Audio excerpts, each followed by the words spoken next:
Yo mga idol, kumusta? Mandrake mga sports, sabi nga pala ating usapan, Barangay Nibra, Trade, may bagong big man next season, ginulat ang lahat at bunpismal, tutuin di tropang giga. Pero bago nung nga yan, kung bago pala sa aking channel, huwag mong kalimutan mag-subscribe at i-click ang notification bell para like kang updated sa ating latest upload natin.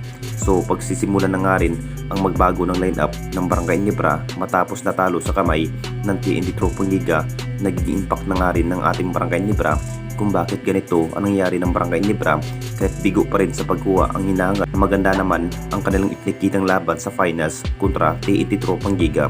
Ang pangarap sana ng ating Barangay Nibra, huhugot pa rin ng bagong player bilang magiging big man. Kung titignan natin lahat mga idol, naging impact na nga rin sa bawat laro ng Gin Kings. Kunin na nga ba ito ang dating ex Nibra player na si Sistan mga idol? Alam na nating lahat, posibleng na matrade na nga ba ang nasabing player ng Tira Permajip. Naging factor na nga rin sa bawat laban ng ating Barangay Nibra.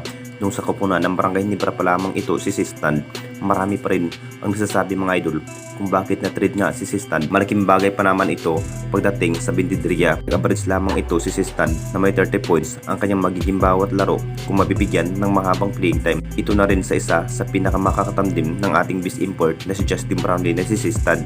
Kung makapag-desisyon na rin ang Tira Permajip, talagang hindi na rin magdadalawang isip ang Nibra management kunin muli ang nasabing player ni si Sistan. Matinding sinabi pa rin ang TNT Tropang Giga matapos natalo ang Gin Kings. Kung may Sistan pa sana ang Barangay Nibra, talagang mahihirapan pa rin itong si Hollis Jefferson sa magiging defense ni Sistan dahil legit center na nga rin ang nasabing big man ni si Sistan.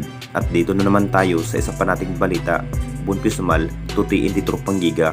Alam na nating lahat mga idol, masasabing isa rin si Bunpisumal sa matrade ng Barangay Nibra this upcoming new season ng ating liga dahil magagalaw na rin ang magiging lineup ng Barangay Nibra. Ang plano sana ng ating Gin Kings na matrade ang nasabing player na si Bunpisumal sa TNT Tropang Giga. Interesado rin ang TNT Tropang Giga kahit makuha na ang kampyonato ngayong Commissioner Cup mga idol na parang interesado pa rin kukuhanin itong si Bunpisumal sa upunan ng TNT Tropang Giga. Alam na nating lahat mga idol kung ano ang maging performance ni Bunpisumal. Talagang playing time pa rin ang kulang kung bakit maikli nga ang kanyang makukuhang playing time pagdating sa pagkikipaglaban. Maganda naman ang naging laro ang nasabing player, hindi pa rin mabigyan ng magpakitang gilas sa mata ng ating Barangay Nibra na si Bunpisumal na parang hindi pa rin sapat ang naging laro ni Bunpisumal sa tingin ni Coach Tim. Possible sa next season, kukuhanin na nga ba ito sa kamay ng TNT Tropang Giga ang nasabing player na si Bunpisumal. Kung makukonfirm na nga rin at pumirma ng bagong kontrata sa TNT Tropang Giga, talagang opisyal na nga rin magiging membro sa TNT Tropang Giga player itong si Bunpisumal at maiiba na rin ang magiging lineup ng Barangay Nibra this upcoming new season ng ating liga.